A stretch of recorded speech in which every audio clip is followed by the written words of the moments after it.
John Wink on the line and air bridge collapsing. There's the sponsor. Kevin Crawford.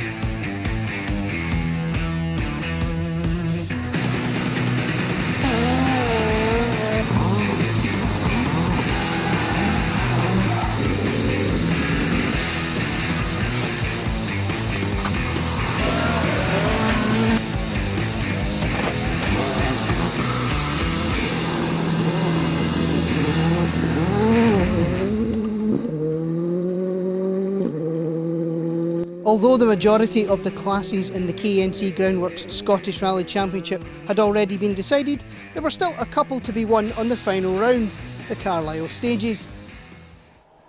That is a compliment.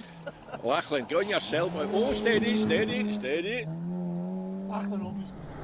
Lachlan McIver and Cameron Morrison had been given the dubious honour of running first, and they were given very strict orders to keep it on the road on the very slippy opening stage. With only 72 horsepower, they were finding these fast stages to be hard work, but kept it together to take 29th overall and the C1 title. Lachlan now planning a full rebuild over the winter, and if all goes well, a new engine will be finding its way into the car.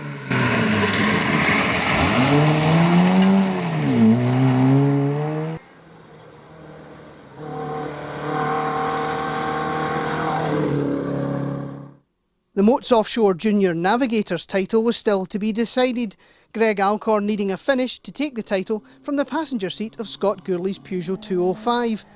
They struggled on the opening loop, gear linkage issues holding them back, although they were catching cars. 24th overall at the finish was enough for Greg to wrap up the Navigators title. Scott and Greg, another crew planning some upgrades over the winter.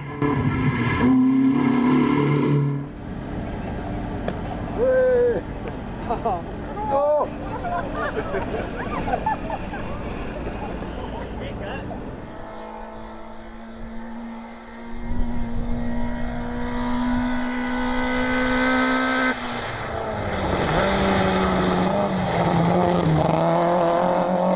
Owen McLeod just needed to start to guarantee the C2 title. After another battle to get a working engine into the car for the event, Owen and co-driver Ricky Finlayson were amazed that it held together for the whole rally. Despite sounding unhappy and needing nursing, it ran well enough for them to catch and pass a couple of other cars during the day on the way to 22nd overall and the class win. Oh, Andy, you're getting better. Why are you so surprised? I know. See, the more you do this, the luckier you get. Well, I tell you, I'm going to...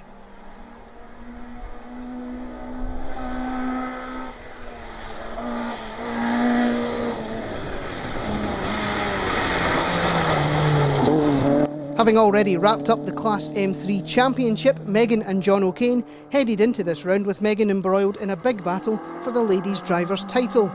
The morning loop saw them visit 2 ditches, one by themselves and one in order to pass another competitor. On it all day once again, the Fiesta crew finished 21st overall and Megan wrapped up her first Scottish ladies' driver's title. A new car beckons for 2024.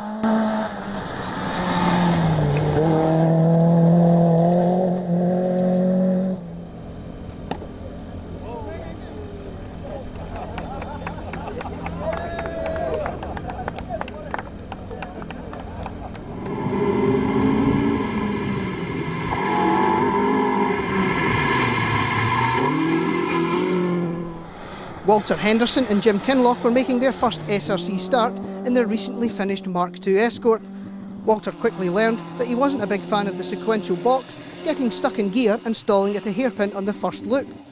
Unfortunately, they were then forced out after SS5 with a broken prop shaft.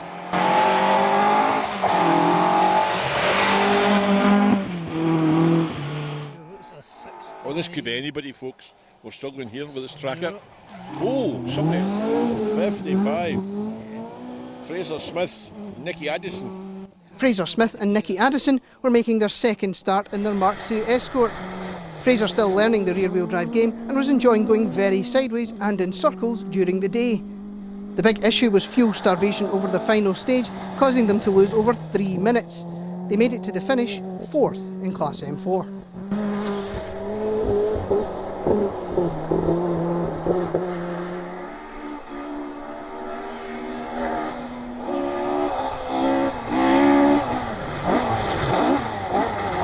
Greg McKnight had made the very brave decision to convert his immaculate Escort into gravel spec. With Harry Marchbank alongside, it was a difficult day, delayed massively on the opening stages with 2 broken throttle cables. Despite the issues, it looks like the gravel bug has bit Greg again, as he made sure of a finish and guaranteed Harry the Autoshop 2-wheel drive Navigator's title. Oh, aye, right. No, it's 58.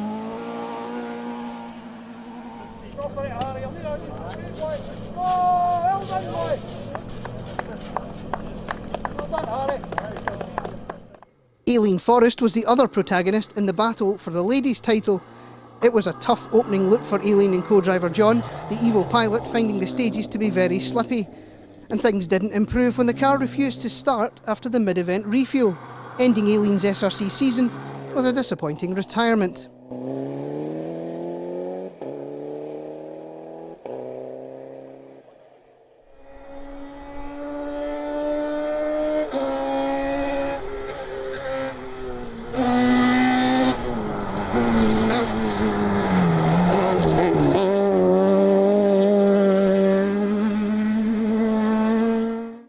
Also retiring, Barry Grinwater and Charlotte McDowell's learning curve with their unique Polo continued. The engine was clearly strong as it was sounding fantastic, but the same couldn't be said for the handling.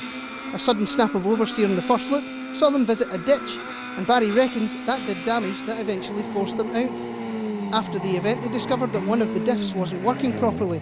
Hopefully sorting that should vastly improve the handling in the future.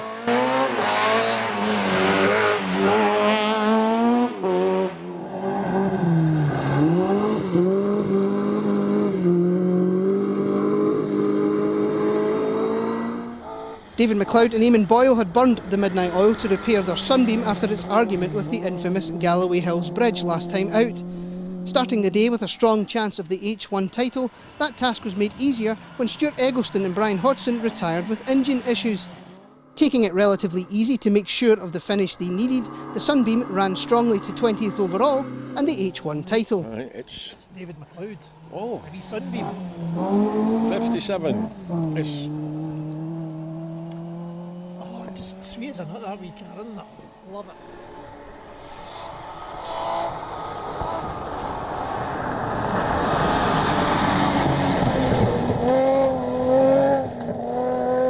After struggling with almost constant engine issues over the second half of the season, things were finally turning around for Ernie and Patricia Lee. The BMW's power plant back to full strength, and they were absolutely loving the chance to have a clean run.